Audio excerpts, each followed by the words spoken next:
Some disasters erupt in fire and sirens, but others arrive in dead silence. That is the moment tens of millions of dollars dissolve into nothing, ruining a corporation because one arrogant man thought algorithms could replace human caution. When my boss threw my logbook into the trash, he discarded our only lifeline. This is not loud revenge. It is the art of patience. I just sat back, sipped my coffee, and watched a fool bury his own career. Hello, wonderful audience of boss revenge stories. Unfortunately, YouTube has completely demonetized our channel, leaving us with absolutely zero budget to continue operating. If you enjoy our content, please consider supporting us by joining our Patreon community, where you can listen to even better, exclusive, and much longer true stories with deeply detailed situations and multiple emotional voice actors that we simply cannot make public on YouTube. You can join by scanning the QR code right on your screen or by clicking the Patreon link down in the description or the pinned comment. Now, let us begin today's story, told by Claire Rivera. My name is Claire Rivera. I am 38 years old, and for the last 15 years, my professional life has been measured in fractions of a single degree. I work as the lead quality assurance manager at Aegis Biologics, a colossal medical logistics center right in the freezing, industrial heart of Chicago. We do not just move cardboard boxes full of consumer goods. We are the ultimate guardians of volatile chemical compounds, life-saving vaccines, and incredibly delicate biological materials. These are shipments that will spoil, degrade, or straight up become dangerous if the ambient temperature shifts even a tiny bit outside of the acceptable range. The air inside our massive facility is always heavy, constantly humming with the relentless, bone-rattling vibration of industrial compressors. It is a suffocating, high-pressure environment where one tiny human error means tens of millions of dollars down the drain. Or far worse, compromised medicine reaching a desperate hospital. Then came Braden. Braden was exactly 28 years old and had just been appointed as our brand new director of optimization. He was a textbook product of a high-priced corporate business factory, walking around our concrete warehouse floors in tailored, expensive suits that had absolutely no business being there. He was completely and utterly obsessed with artificial intelligence and possessed a daily vocabulary consisting almost entirely of empty technology buzzwords like synergy, cloud integration, data-driven paradigms, and disruptive innovation. More than anything else, Braden carried an open, sneering contempt for anything manual or traditional. To him, human beings were just inefficient flesh bags, waiting to be replaced by sleek lines of code. The true, ugly nature of his arrogance revealed itself during our very first morning briefing. I was standing near the front of the assembly line, holding my red notebook. That physical, battered logbook was my absolute Bible. It was where I meticulously and manually cross-checked the integrity of every single pallet seal and recorded the precise ambient temperatures of our deep freeze storage vaults. It was the ultimate fail-safe that kept our entire facility spotless and incident-free for well over a decade. While I was right in the middle of giving my weekly status report, Braden marched up to me, his perfectly gelled hair not moving a single inch in the drafty room. Without a single word of warning or a shred of professional courtesy, he snatched the red notebook right out of my hands. The entire warehouse floor went dead silent. My team of veterans all watched in absolute shock as he held it up by the corner like a filthy rag, walked deliberately over to the nearest garbage bin, and dropped it right in. "The boomer era of logistics is officially dead," Braden announced loudly, his voice echoing obnoxiously over the low hum of the refrigeration machinery. "From today onward, Aegis Biologics is deploying Sentient Temp. It is a fully automated, cloud-based artificial intelligence sensory network. It will monitor, predict, and report every thermal fluctuation across this entire facility in real time." He then turned his sharp, condescending gaze directly on me and my veteran team.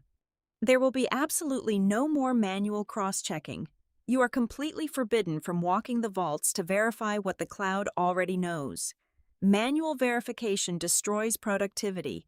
It causes unnecessary bottlenecks, and frankly, it is a massive waste of my expensive time. The artificial intelligence is flawless. Trust the algorithm. I did not yell. I did not throw a furious fit, storm out, or threaten to call the labor union. Instead, I just looked down into the trash bin, my notebook, filled with almost 15 years of hard-earned institutional knowledge, was resting pathetically against a crushed energy drink aluminum can. I felt a cold, hard knot form deep in my chest, but my mind was immediately moving at lightning speed. I knew this sprawling facility like the back of my own hand. I knew the specific physical quirks of every single compressor, every vent, and every insulated concrete wall. And the exact moment Braden described his wireless sensory network, I instantly realized his flawless artificial intelligence had a massive, fatal blind spot. The thermal dynamics and the physical layout of the ventilation shafts in Vault 4 created a distinct dead zone where wireless signals bounced, degraded, and failed to capture reality. The shiny new sensors in that specific corner would never read the true ambient temperature of the physical air circulating around the pallets. They would only read the temperature of the insulated wall they were mounted on. I slowly looked back up at Braden. He was standing there smirking at me, practically begging for me to explode so he could immediately label me as a hysterical, outdated obstacle and fire me right on the spot. Instead, I gave him a slow, icy smile. "Understood. Braden," I said, my voice perfectly level and devoid of any emotion. "We will trust the algorithm." I actively chose the path of strategic retreat. I nodded obediently, stepped back into the line, and decided to let him have his way without another word of protest. I was going to step back and let this arrogant boy play God with technology he did not even begin to understand. I knew exactly what was going to happen, and I was going to be perfectly positioned to watch the devastation unfold. The deployment of sentient temp bathed the central control room in an endless soothing wave of perfect green charts. According to the massive digital dashboards mounted on the walls, the thermal stability of the entire facility was flawless. However, the physical reality breathing inside the concrete warehouse was telling a vastly different, far more dangerous story. I was walking the perimeter of Vault 4 during a routine visual sweep when I noticed the first silent alarm. The frost accumulating on the heavy copper cooling pipes in the deepest, most obscured corner of the vault had the wrong crystalline structure. It was not the dry, powdery rime of a stable deep freeze. It was heavy, wet, and slightly translucent. Worse, there was microscopic weeping. Tiny droplets of liquid water were forming and instantly freezing into slick ice trails along the metal joints. The environment was warming up, melting, and refreezing. The air felt heavy, burdened with an invisible, creeping humidity that should never exist inside a state-of-the-art medical freezer holding delicate biological assets. I did not file an official incident report. I knew exactly what would happen if I dared to challenge the new system on the record. Instead, I drove to an industrial supply store immediately after my shift ended and spent my own money on a high-grade analog infrared radiation thermometer.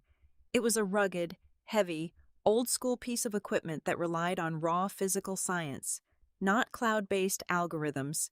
I also purchased a new logbook, an unremarkable black one this time. I began a grueling, paranoid routine. During my strictly allotted 15-minute meal breaks, I would slip into the darkest, coldest aisles of Vault 4, maneuvering far out of the visual range of the security cameras. I meticulously took manual infrared readings, measuring the raw thermal radiation bouncing off the pallet racks holding millions of dollars in medical supplies. I wrote every single degree down in my black book, which I then wrapped tightly in a thick plastic bag and buried under my heavy winter boots at the very bottom of my personal locker. It did not take long for the veteran warehouse floor workers to sense the silent, creeping decay. A senior forklift operator named Marcus quietly pulled me aside near the loading docks to show me condensation blooming like a nasty white rash inside a bulk crate of diagnostic reagents.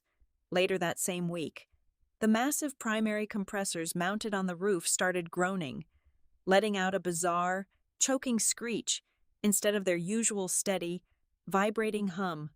When the floor supervisors brought these alarming physical anomalies to the new director, Braden practically laughed in their faces. "You are experiencing confirmation bias from your outdated routines," Braden sneered, aggressively tapping the glowing screen of his expensive tablet. "The artificial intelligence shows a 100% optimal thermal baseline. Everything is deep in the green zone. Stop listening to the pipes and start trusting the data." Because I kept quietly asking pointed, highly technical questions about the sensor calibration during our morning stand-up meetings, Braden launched a relentless campaign of corporate intimidation against me. He started burying me in formal disciplinary warnings. Within a span of 2 weeks, I received a barrage of emails copying the Human Resources Department. He officially cited me for a lack of innovative spirit, deliberately causing internal panic, and actively obstructing the modernization protocols of the business. It was a classic, aggressive corporate freeze-out strategy. He wanted me to lose my temper, to scream, to give him a valid, documented reason to call security and have me escorted off the property for insubordination. I gave him absolutely nothing. I walked into the Human Resources office, sat down in their uncomfortably stiff chairs, and calmly signed every single written warning they slid across the table. But the exact moment I returned to my car at the end of the day, I photographed every signed document. I uploaded them to a heavily encrypted offline drive. I was quietly building an ironclad fortress of legal evidence, waiting for the storm to break. Back in my kitchen late at night, I laid out my secret temperature logs and drew a detailed thermal map of Vault 4 by hand. When I plotted my manual data against the raw data exported from the artificial intelligence dashboard, a terrifying truth emerged from the numbers. The system was not just failing to read the blind spot in the ventilation draft, it was actively hallucinating. Because the sensors in that specific dead zone were returning erratic, unreadable bouncing signals due to the physical layout, the advanced algorithm was simply interpolating the data.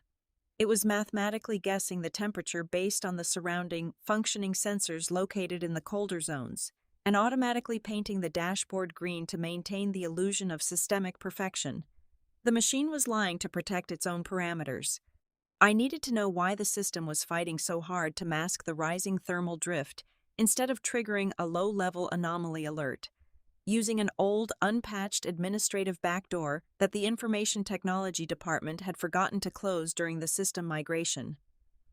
I slipped into the back-end operation history of Sentient Temp. What I found hiding in the digital logs made my blood run absolutely cold. The system hallucination was not a random software glitch. It was a direct result of human tampering. I traced the user logs and saw that Braden had secretly accessed the master controls late one night. He had drastically lowered the sensitivity of the temperature variance alerts to the absolute minimum legal threshold. He had deliberately blinded the safety net to prevent the massive roof compressors from booting up as frequently, by letting the vault temperature drift dangerously close to the failure point before the cooling cycle kicked in. He was artificially reducing our power consumption. He was risking tens of millions of dollars of critical medical supplies just so he could proudly report a 15% energy saving to the board of directors. The clock was ticking, the temperature was rising, and the catastrophic bomb he had built was primed to detonate. The brutal reality of logistics is that you are always at the absolute mercy of the weather. In the middle of July, the city of Chicago was suddenly violently gripped by a record-breaking, blistering heat wave. The concrete baked, the asphalt in the loading yards turned to soft tar, and the ambient humidity outside hit suffocating levels. Inside Aegis Biologics, our massive industrial cooling infrastructure was practically screaming in agony. The system was being forced to run at over 120% of its designed capacity just to fight off the relentless thermal bleed radiating through the exterior walls. You could feel the heavy, desperate vibration of the rooftop compressors through the thick soles of your work boots. The entire building was holding its breath, operating on a razor-thin wire of mechanical endurance. Right in the middle of this high-stakes operational crisis, Braden decided it was the perfect time to show off.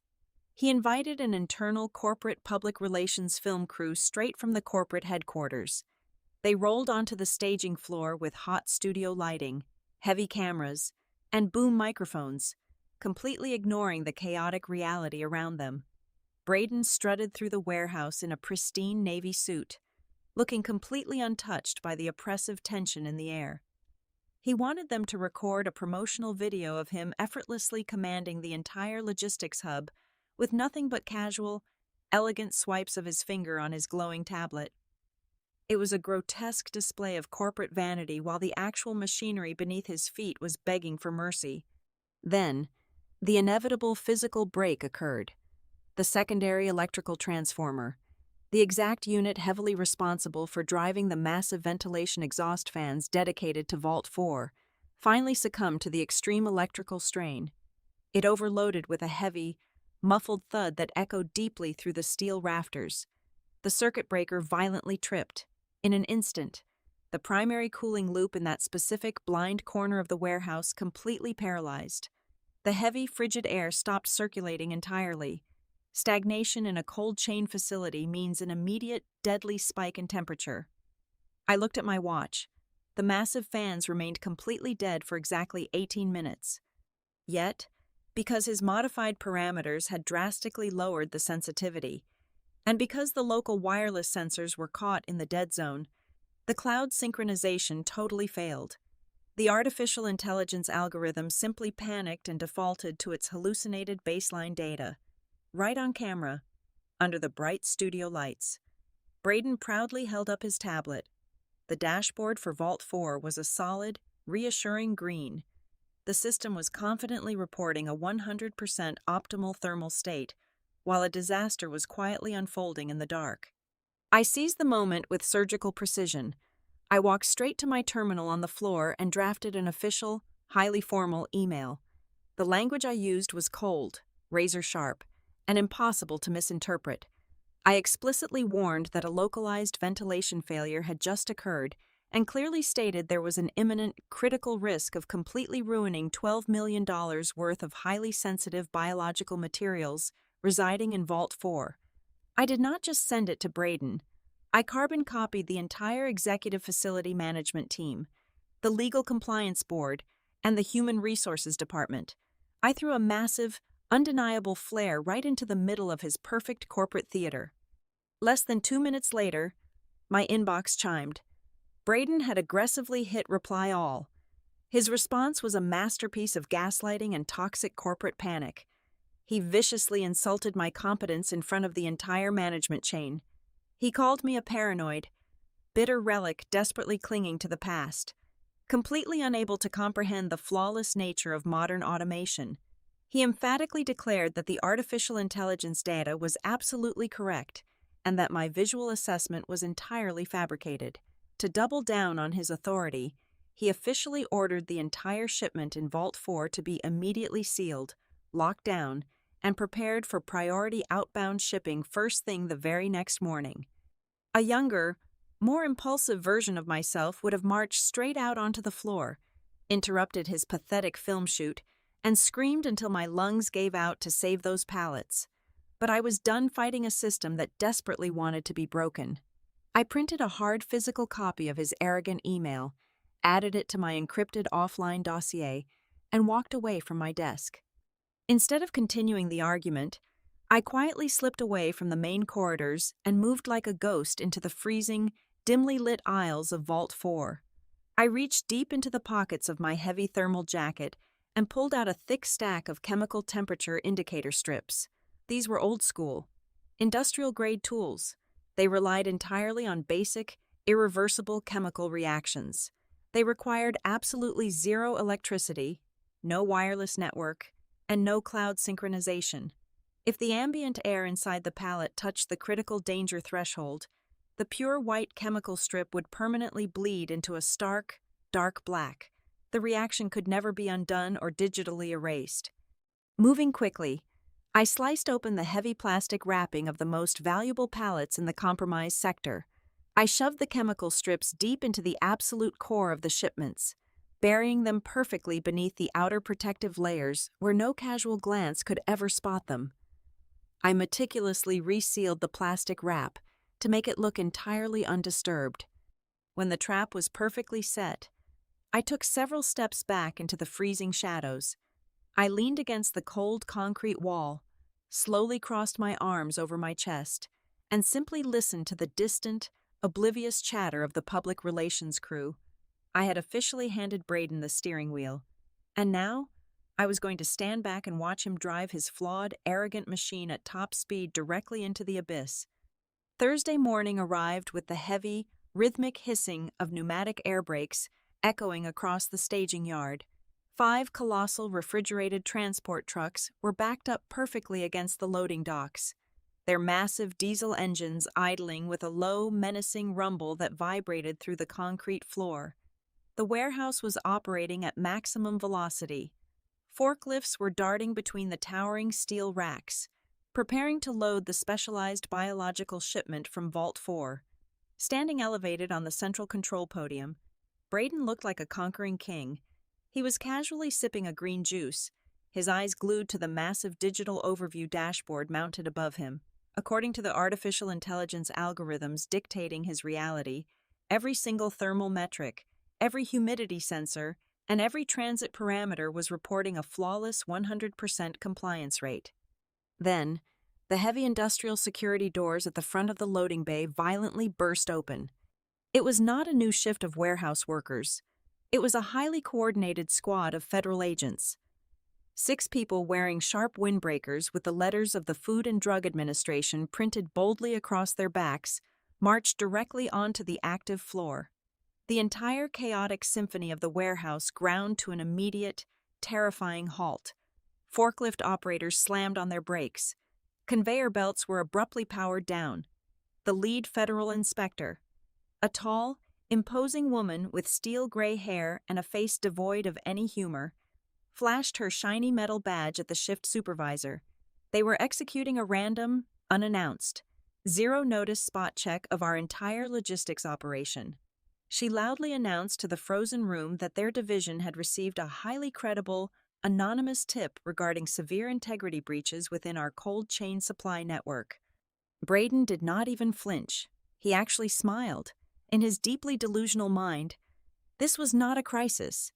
It was a sudden opportunity to demonstrate his technological brilliance to the federal government.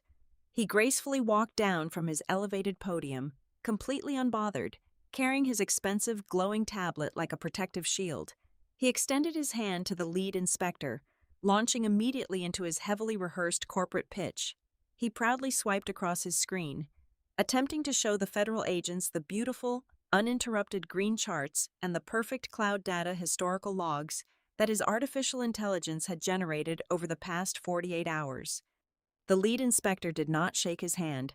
She did not even blink at the shiny screen he was thrusting into her personal space. "I do not care what your wireless network thinks it saw," the inspector said, her voice cutting through the silent warehouse like a frozen blade. She turned her back on Braden and aggressively pointed her finger at my veteran floor staff. "Get the heavy crowbars. I want those sealed pallets cracked wide open right now.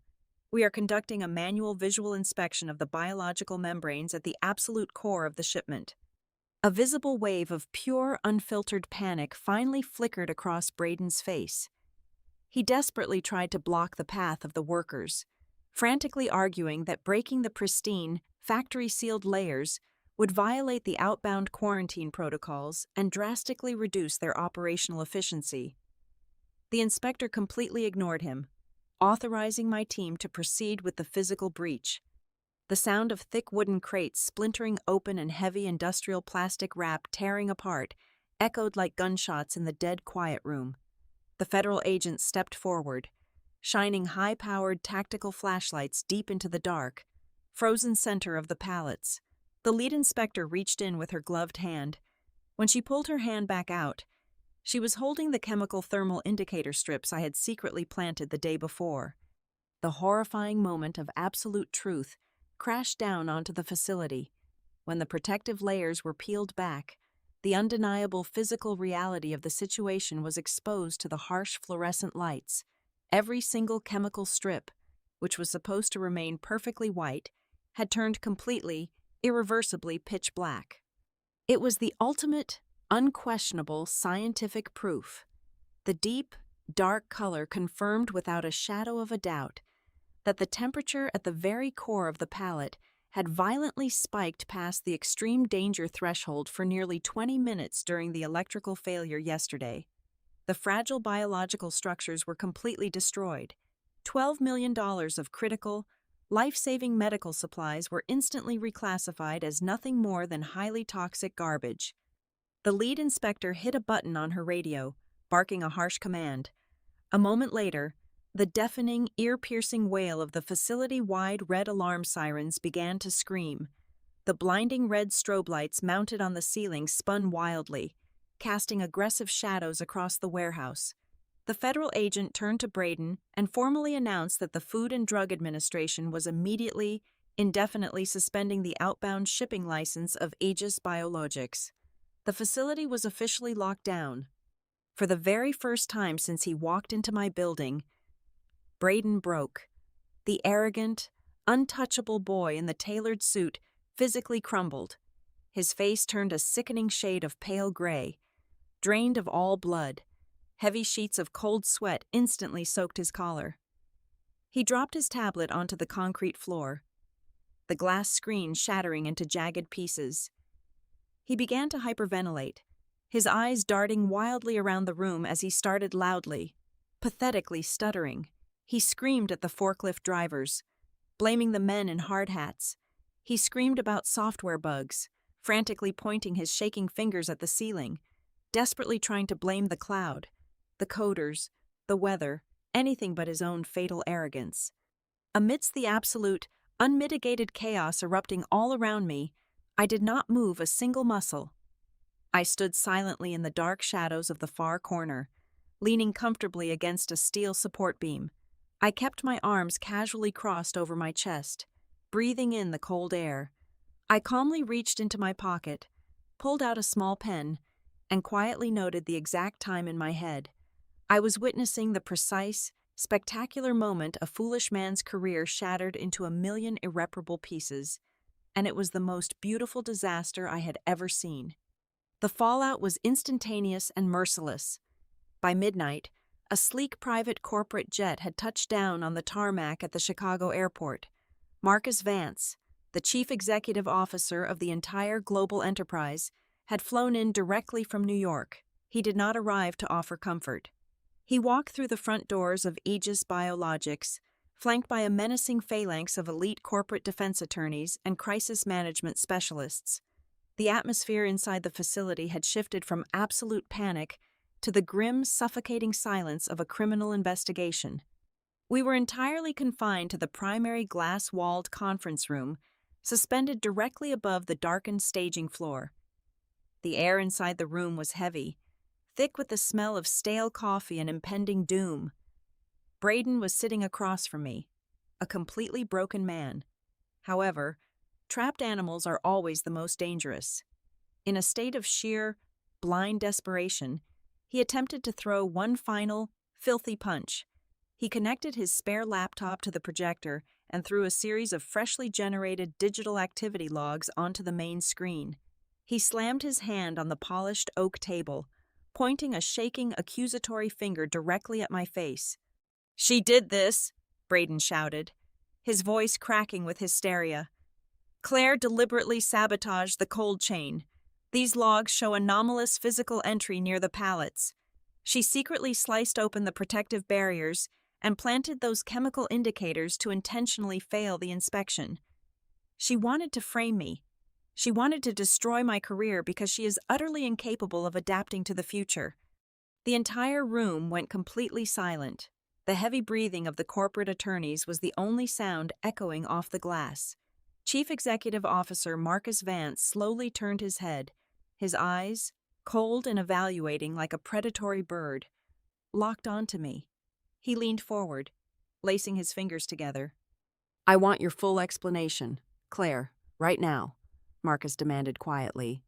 Every single suspicious eye in that room was firmly locked onto the only woman who was not sweating, shaking, or panicking. I did not immediately speak. I did not scramble to defend my honor or scream about the injustice of his lies. I simply reached down to the floor and pulled my heavy canvas backpack onto my lap. I unzipped the main compartment and calmly pulled out the thick black notebook I had purchased with my own money. I placed it gently onto the table. Then, I reached back into the bag and pulled out a heavy, rugged physical hard drive, placing it right beside the notebook.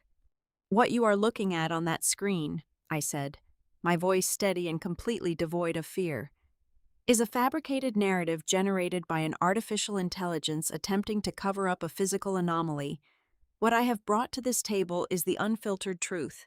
This hard drive contains the raw, offline backup of the original mechanical operating logs, extracted directly from the local server of Vault 4 right before the cloud synchronization violently overwrote the local data." I slid the hard drive across the table to the lead forensic technology investigator. He immediately plugged it into a secure terminal. The room held its breath as raw, unformatted lines of industrial code began pouring across his screen.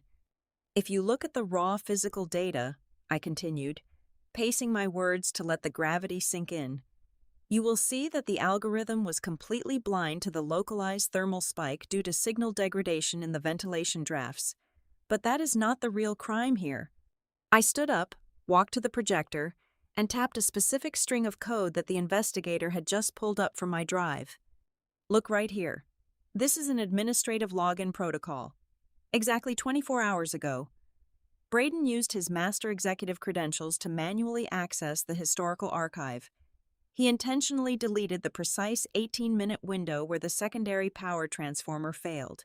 He actively scrubbed the blackout from the corporate record to hide the fact that he was running an unapproved, highly dangerous overclocking test to push his energy savings metric to 15%. The lead attorney frantically cross-referenced the digital signatures. The forensic investigator nodded slowly, confirming that my hard drive contained the undeniable, untampered master file. Then, I opened my black notebook. "Every single manual measurement I took," I said, sliding the open pages toward Marcus Vance. "Every thermal fluctuation, every physical sign of systemic decay leading up to the structural failure is documented here. You will find that every single timestamp written by my hand matches the raw, unedited machine code down to the absolute second. The chemical strips did not cause the failure. They only captured the disaster that he actively tried to hide." The silence that followed was heavy enough to crush bone.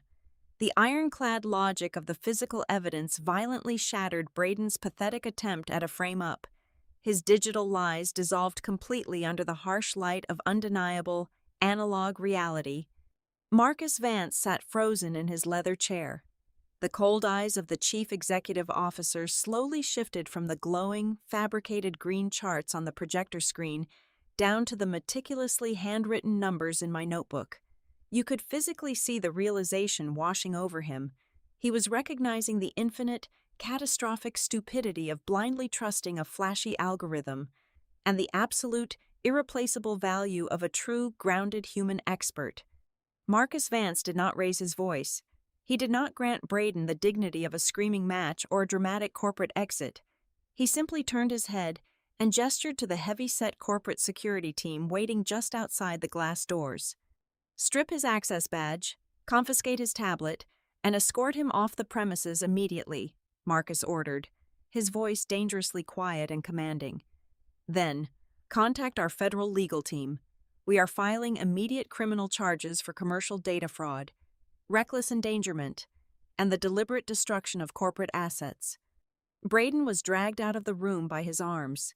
He was hyperventilating, crying, and begging for a second chance, but the heavy glass door sealed shut behind him, permanently cutting off his pathetic cries. Once the room was silent again, the chief executive officer stood up from the heavy oak table. He walked completely out of the conference room, marching straight down the long corridor toward the employee break room, heading directly for the recycling and waste sorting bins. He summoned the night shift custodial manager and ordered him to dig through the deep storage compactors. He demanded they find a specific, battered red notebook that had been carelessly discarded almost exactly 1 month ago. when the breathless manager returned 20 minutes later, holding the stained, crumpled book like a sacred relic. Marcus carried it back into the boardroom. He sat back down and carefully, respectfully smoothed out the dirty, wrinkled pages. He looked from my handwritten logs to my official personnel file displayed on his screen. 15 years of continuous service, Marcus read aloud to the silent room. 0 safety violations, 0 compromised shipments, 0 lost biological vials under your watch, not a single degree out of place until this artificial intelligence algorithm arrived. That very night, a supreme executive order was issued across the entire network. The sentient temp artificial intelligence system was violently shut down and permanently purged from the corporate servers. Aegis Biologics immediately reinstated the mandatory dual verification protocol, combining localized digital sensors with strict manual human cross-checking. Marcus leaned across the table and formally offered me a massive salary increase to take over Braden's vacant position as the director of optimization. I politely shook my head, reached into my bag, and slid a single piece of printed paper across the table. It was a completely new job description that I had drafted myself. I do not want his title, and I do not want to fix his mess, I stated firmly. I want to be the independent director of data integrity oversight. I want the absolute, unquestionable authority to halt any operational process in this facility the moment I sense a discrepancy, and I will report directly and only to you. Marcus Vance did not hesitate for a single second. He pulled an expensive pen from his suit pocket and signed the paper right on the spot. Exactly 3 months later, the dust had completely settled. I was standing in my brand new, massive office with floor-to-ceiling glass walls overlooking the entire logistics hub. I held a warm cup of gourmet coffee in my hands, taking a slow, deeply satisfying sip. I looked down through the glass toward the rear loading docks. Down in the harsh afternoon sunlight, I saw a familiar figure. It was Braden. He had been permanently and completely blacklisted from the entire medical supply chain industry due to his pending federal fraud charges. Now, wearing the cheap, ill-fitting neon uniform of a budget sanitation subcontractor, he was miserably pushing a heavy, foul-smelling garbage cart across the baking asphalt. I smiled a very soft, quiet smile. I turned away from the window and sat down at my massive mahogany desk. I reached out and opened a brand new, pristine red notebook. Holding a heavy, reliable pen, I meticulously wrote down the very first manual temperature verification of the morning. It was the ultimate, silent victory of genuine, battle-tested competence over a fragile illusion built on nothing but empty technical buzzwords. Thank you so much for listening to my story today. Where in the world are you tuning in from right now? I would love to know, so please drop a comment below. If you found today's story engaging and satisfying, please consider supporting us by joining the Boss Revenge Stories Patreon channel. You will get to hear the absolute best, most intense, and completely exclusive true stories that we simply cannot make public on YouTube due to their strict monetization rules. You can join right now by scanning the QR code on your screen, or by clicking the Patreon link located in the description or the pinned comments. Your support means everything to us.